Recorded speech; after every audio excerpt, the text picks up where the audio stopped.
రఘుబాబు గారు 10 minutes. 10 minutes. అధ్యక్ష కొంచెం టైం ఇవ్వాలి. ఇంపార్టెంట్. Every member 10 minutes.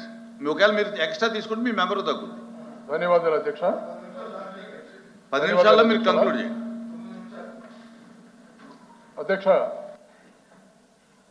దేశ చరిత్రలో మొట్టమొదటిసారిగా ఆరోగ్యశ్రీ పథకాన్ని ప్రవేశపెట్టినటువంటి ఘనత ఆనాడు ముఖ్యమంత్రిగా ఉన్నటువంటి డాక్టర్ వైఎస్ రాజశేఖర రెడ్డి.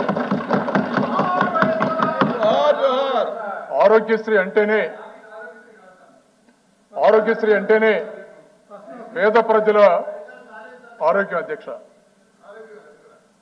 రాష్ట్రాల్లో ప్రభుత్వాలు మారినా, ఏ ప్రభుత్వాల అధికారంలో ఉన్నా పేరు మారింది కానీ ఆరోగ్యశ్రీ పేరు మారదు. డాక్టర్ వైఎస్ రాజశేఖర రెడ్డి గారి పేరు రాష్ట్ర చరిత్రనే కాదు అధ్యక్ష, దేశ చరిత్రలోనే చిరస్థాయిగా ఉండిపోయింది అధ్యక్ష.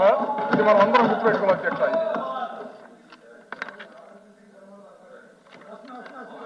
అక్కడికి వస్తున్నాం సార్. తండ్రికి తగ్గ తనయుడిగా రెడ్డి గారు ఏ విధంగా ఆరోగ్యశ్రీ నడిపించారో కూడా ఈ రాష్ట్ర ప్రజలందరూ కూడా తెలుసు. మీరు డైవర్ట్ చేయొచ్చు కానీ మేము మాట్లాడితే దాన్ని తప్పుగా చూపిస్తారు ఎల్ఓపి గారు. ఇక్కడ ఆరోగ్యశ్రీకి సంబంధించిందా మీరు చెప్పండి అధ్యక్ష, ఇది ఆరోగ్యశ్రీకి సంబంధించిందా? వైద్య కాలేజీలు వైద్య విద్య గురించి సంబంధించిన విషయం, అందుకని ఆరోగ్యశ్రీ గురించి కాదు అధ్యక్ష. ఇది ప్రజారోగ్యానికి సంబంధించింది, గుర్తుపెట్టుకోండి. తండ్రికి తగ్గ తనయుడిగా జగన్మోహన్ రెడ్డి గారు పరిపాలనా రంగంలో విప్లవాత్మకమైనటువంటి మార్పులు తీసుకొచ్చిన అధ్యక్ష. ఆయన విద్యకి, వైద్యానికి, అలాగే వ్యవసాయ రంగాలకి అత్యంత ప్రాధాన్యత ఇస్తూ రాష్ట్రంలో ప్రజలందరూ ఆరోగ్యవంతులుగా ఉండాలని తన ప్రభుత్వ విధానానికి రూపకల్పన చేశారు అధ్యక్ష ఆ రోజు జగన్మోహన్ రెడ్డి గారు. ప్రధానమైనటువంటి అంశం రాష్ట్రంలో ప్రజలందరూ, ముఖ్యంగా పేద ప్రజలందరూ ఆరోగ్యంగా ఉండాలి. వైద్య విద్యా విధానం రాష్ట్రంలో ప్రజలందరితో పాటు పేద ప్రజలకి ముఖ్యంగా అందుబాటులో రావాలని, గణనీయంగా మెడిసిన్ సీట్లు పెంచాలని ప్రధాన ధ్యేయం. మల్టీ సూపర్ స్పెషాలిటీ హాస్పిటల్స్ ప్రతి పార్లమెంట్ నియోజకవర్గాల్లో ఉండాలని ప్రధాన ధ్యేయంతో అద్భుతమైనటువంటి విప్లవాత్మకమైనటువంటి నిర్ణయాలు తీసుకున్నటువంటి ఘనత ఆ రోజు వైఎస్ జగన్మోహన్ రెడ్డి గారి అధ్యక్ష. అంతేకాదు అధ్యక్ష, పేద ప్రజలందరికీ కూడా, అదే సార్ నేను మాట్లాడుతుంది, మెడికల్ కాలేజీలో మాట్లాడుతున్నాను. పేద ప్రజలందరికీ కూడా నేను మాట్లాడుతుంది అధ్యక్ష, డైవర్ట్ కావట్లేదు. నేను హిస్టరీ ఒక్క నిమిషం చెప్పాల్సిన బాధ్యత కూడా ఉంది అధ్యక్ష. ఇక్కడ ఆంధ్రప్రదేశ్ రాష్ట్రం ఏర్పడక ముందు ఈ రాష్ట్రానికి సంబంధించి మొట్టమొదటి మెడికల్ కాలేజీ 1923లో ఆంధ్ర మెడికల్ కాలేజ్ విశాఖపట్నం అధ్యక్ష. 46లో గుంటూరు మెడికల్ కాలేజ్ అధ్యక్ష. 58లో రంగారాయ మెడికల్ కాలేజ్ అధ్యక్ష. 60లో వెంకటేశ్వర మెడికల్ కాలేజ్ అధ్యక్ష. ఆ విధంగా ప్రారంభ దశలో దాదాపు 250 మెడికల్ సీట్లతోటి ఈ కాలేజీలన్నీ ప్రారంభమయ్యాయి అధ్యక్ష. రాష్ట్రం విడిపోయినాటికి ఈ రాష్ట్రంలో ఉన్నటువంటి మెడికల్ కాలేజీలు మొత్తం కూడా 12 మాత్రం అధ్యక్ష. 12 మాత్రం అధ్యక్ష.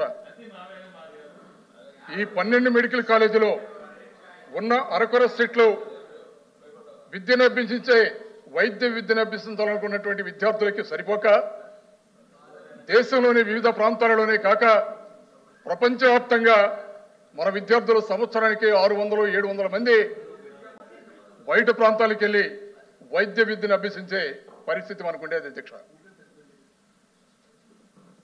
ఒక్క విషయం మనం ఇక్కడ గమనించాలి అధ్యక్ష, రాష్ట్రంలో వైద్యుల సంఖ్య ఏ విధంగా ఉందంటే ప్రపంచ ఆరోగ్య సంస్థ సిఫారసు చేసినటువంటి నామ్స్ కన్నా కూడా, అంటే 1000 మందికి 1 ఉండాలి అధ్యక్ష. అది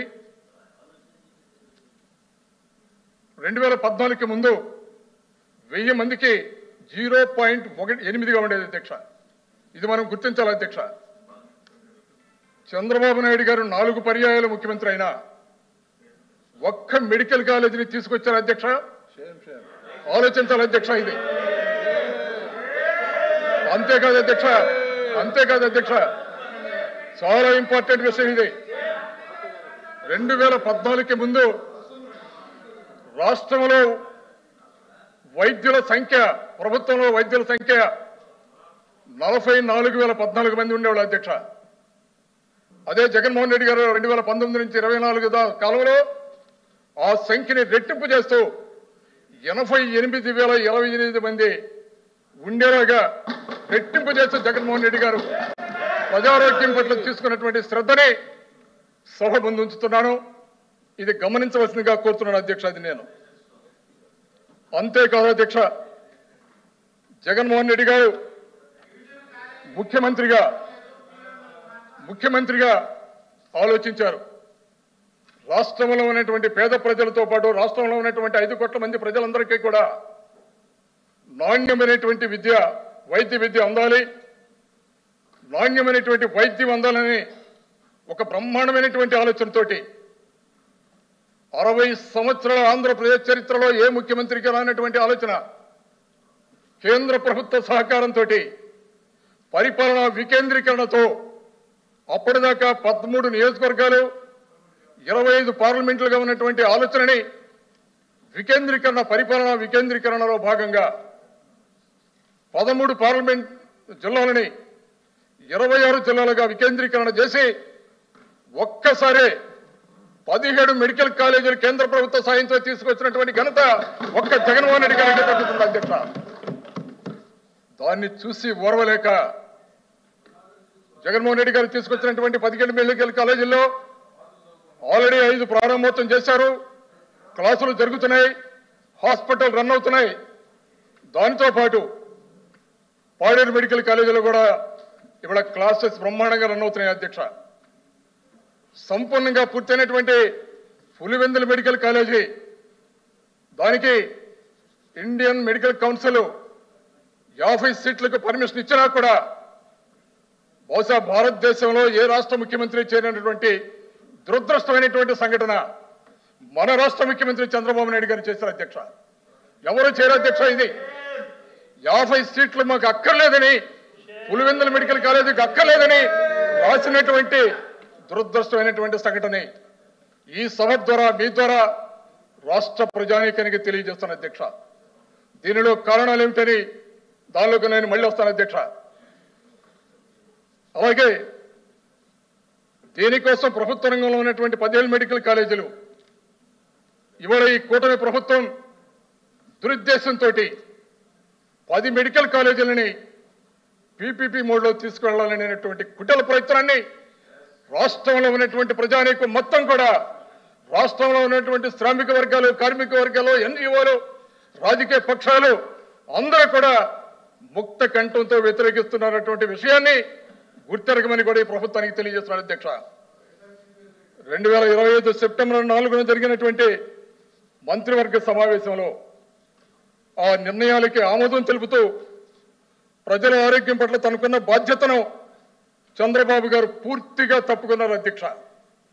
ఇది ప్రజల యొక్క ఆరోగ్య భవిష్యత్తుని తీవ్రంగా దెబ్బకొట్టడం కాదా అధ్యక్ష? ఆలోచించవలసిందిగా మనవి చేస్తున్నాను అధ్యక్ష. ఇక్కడ మంత్రి గారు చాలా సుదీర్ఘమైనటువంటి వివరణ ఇచ్చారు. ఏ కాలేజీకి ఎంత ఖర్చు పెట్టారు, పనులు ఎక్కడ జరిగినాయి, అరకొరగా జరిగినటువంటి పనులని చాలా మాట్లాడారు అధ్యక్ష. ఆ వివరాల్లోకి వెళ్తే పూర్తిగా దానికి సమాధానం చెప్తాం అధ్యక్ష. కానీ సమయం వృధా కాకుండా 2 విషయాలు మాట్లాడుతున్నాను. మంత్రి గారికి సూటిగా క్వశ్చన్ చేస్తున్న ఆరోగ్య శాఖ మంత్రి గారికి, వారు కూడా దేశ రాజకీయాలలో సుదీర్ఘమైనటువంటి అనుభవం ఉన్నటువంటి మనిషి, దేశంలో ఉన్నటువంటి అన్ని రాష్ట్రాల్లో తిరిగినటువంటి పెద్దలు మంత్రి గారు. Indian council of medical council వాళ్ళు ఒక నాముంది అధ్యక్ష. ఈ రాష్ట్రంలోనే కాదు భారతదేశం మొత్తంలో కూడా ఎక్కడైతే ప్రైవేట్ రంగంలో కార్పొరేట్ హాస్పిటల్స్ ఉంటాయో ఆ అధ్యక్ష 2 నిమిషాలు కూడా కాలేదు, దయచేసి ఉండండి అధ్యక్ష.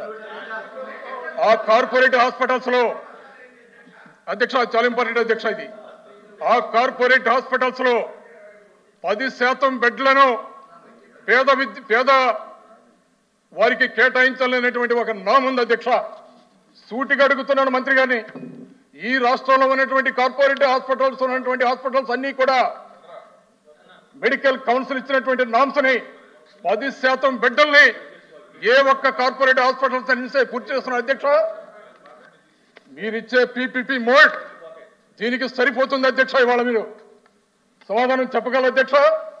జగన్మోహన్ రెడ్డి గారు ఇవాళ చాలా సుదీర్ఘంగా ఆలోచించి ఈ కాలేజీల నిర్వహణ పరంగా ఆర్థిక పరంగా భవిష్యత్తులో కూడా ఎలాంటి ఇబ్బందులు పడకూడదన్న ఉద్దేశంతో పక్కా ఆర్థిక ప్రణాళికలు రూపొందించారు. నిర్మాణం కోసం ఎక్కడ విధుల కొరత రాకుండా ఆర్థిక సంస్థలతో ముందుగానే టైఅప్ చేశారు అధ్యక్ష. నిర్వహణ కోసం ఇబ్బంది రాకుండా ఈ కాలేజీలో అధ్యక్ష మీరు ఇచ్చిన టైం కూడా కాలేదు అధ్యక్ష. ఇంకా చాలా ఉన్నాయి అధ్యక్ష. మాట్లాడుతున్నారు సిపాయి సుబ్రహ్మణ్యం గారు. లేదు అధ్యక్ష. సిపాయి సుబ్రహ్మణ్యం గారు ప్లీజ్. సుబ్రహ్మణ్యం గారు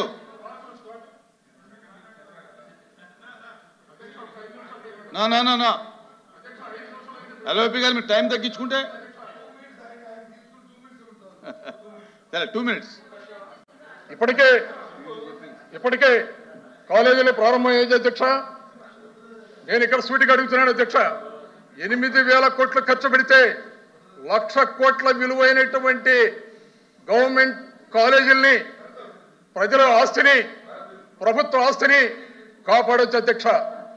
35,000 కోట్లతోటి 1,00,000 కోట్లైనా ఖర్చు పెట్టి అమరావతి పేరుతోటి, అమరావతి రాజధాని పేరుతోటి ఒక నగరాన్ని నిర్మించడానికి ఈ ప్రభుత్వం సిద్ధమైంది అధ్యక్ష. మరి పేద ప్రజల ఆరోగ్యం గురించి కనీసం 8,000 కోట్లు ఖర్చు పెట్టి 1,00,000 కోట్ల ప్రభుత్వ ఆస్తిని ఖర్చు పెట్టలేదు అధ్యక్ష. ఎవరి స్వార్థం కోసం ఈ పీపీ అధ్యక్ష, ఎవరి జేబులు నింపడానికి పీపీ అధ్యక్ష, ఏ పెత్తందారులు 1,000 కోట్లు జమ చేసుకోవడానికి పీపీ అధ్యక్ష, ఎవరి ధనదాహం తీర్చడానికి పీపీ అధ్యక్ష. నాణ్యమైనటువంటి విద్య, వైద్యం ప్రజలకు ఒక హక్కుగా అందించడం ప్రభుత్వాల బాధ్యత. మరి ఆ బాధ్యతల నుంచి రాష్ట్ర ప్రభుత్వం ఏ విధంగా తప్పించుకుంటుంది అధ్యక్ష? అలా తప్పించుకునే దాన్ని ప్రభుత్వం అనాలి అధ్యక్ష. రాజ్యాంగ స్ఫూర్తికి తూట్లు పడుతున్నారు అధ్యక్ష. ఇవాళ మెడికల్ కాలేజీ అసంపూర్ణంగా మీరు మాట్లాడుతున్నారు. అన్ని మెడికల్ కాలేజీలు 1-2 తప్ప అన్ని మెడికల్ కాలేజీల నిర్మాణంలో ఉన్నాయి అధ్యక్ష. పూర్తయినటువంటి మెడికల్ కాలేజీ కూడా ఇవాళ సంపూర్ణంగా ఉన్నాయని కూడా చూడండి మీద అధ్యక్ష. ఇవాళ మీరు చంద్రశేఖర్ రెడ్డి గారు అధ్యక్ష. చంద్రశేఖర్ రెడ్డి గారు 1 minute అధ్యక్ష. ఒక్క నిమిషం అధ్యక్ష, ఒక్క నిమిషం క్లోజ్ చేస్తున్నాను. ఇక్కడ చివరిగా 2-3 మాటలు మాట్లాడుతున్నాను అధ్యక్ష. నేను ప్రజలే దేవుళ్ళు, సమాజమే దేవాలయంగా భావించే ఎన్టీఆర్ గారి స్ఫూర్తికి తెలుగుదేశం పార్టీ తూట్లు పడుస్తూ ప్రజారాజ్యాన్ని క్యాపిటలిస్టులో చేతులు పెట్టి వాళ్ళందరినీ కూడా ప్యూరలిస్టులుగా తయారు చేయాలనే ప్రయత్నం చేస్తున్నారు అధ్యక్ష. చంద్రశేఖర్ రెడ్డి గారు ప్లీజ్. చంద్రశేఖర్ రెడ్డి గారు నెక్స్ట్. చంద్రశేఖర్ రెడ్డి గారు